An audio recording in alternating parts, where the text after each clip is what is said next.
La France se débat actuellement avec son déficit de la sécurité sociale. Comment faire en sorte que notre pays conserve un système plus qu'enviable si l'on s'en réfère par exemple aux États-Unis? Reportage Pascal Golomer, Tristan Lebrun.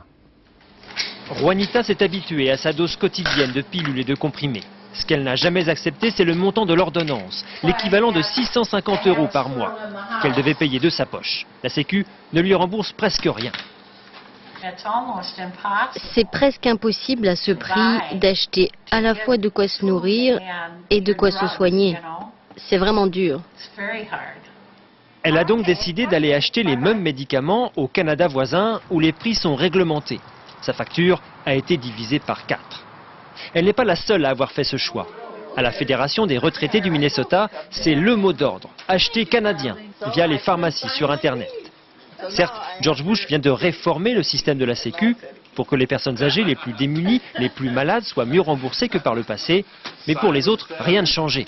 Le prix des médicaments reste fixé par les laboratoires eux-mêmes. Ce que veut le gouvernement, c'est améliorer la couverture santé, mais en même temps signer un chèque en blanc aux labos pharmaceutiques. Et notre crainte, c'est qu'en les laissant faire ce qu'ils veulent, ils risquent de mettre notre système de santé en faillite. Cette réforme, en tout cas, ne change rien au sort des 20 millions de salariés américains qui n'ont aucune couverture santé. Pas de sécu ni d'assurance privée payée par leur employeur.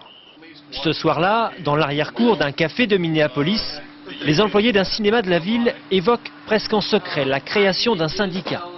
Parce qu'ils veulent revendiquer justement cette assurance santé qui leur fait tant défaut. Avec ce que je gagne, je ne pourrai jamais me payer moi-même mon assurance santé. Tout ce que je peux faire, c'est d'éviter d'avoir un accident de voiture ou de tomber par terre dans la rue. Une assurance santé pour tous, c'est l'un des principaux thèmes de campagne de John Kerry, le candidat démocrate à la présidentielle. Mais personne ici n'imagine que le système, aussi imparfait, aussi injuste soit-il, puisse être réformé du jour au lendemain.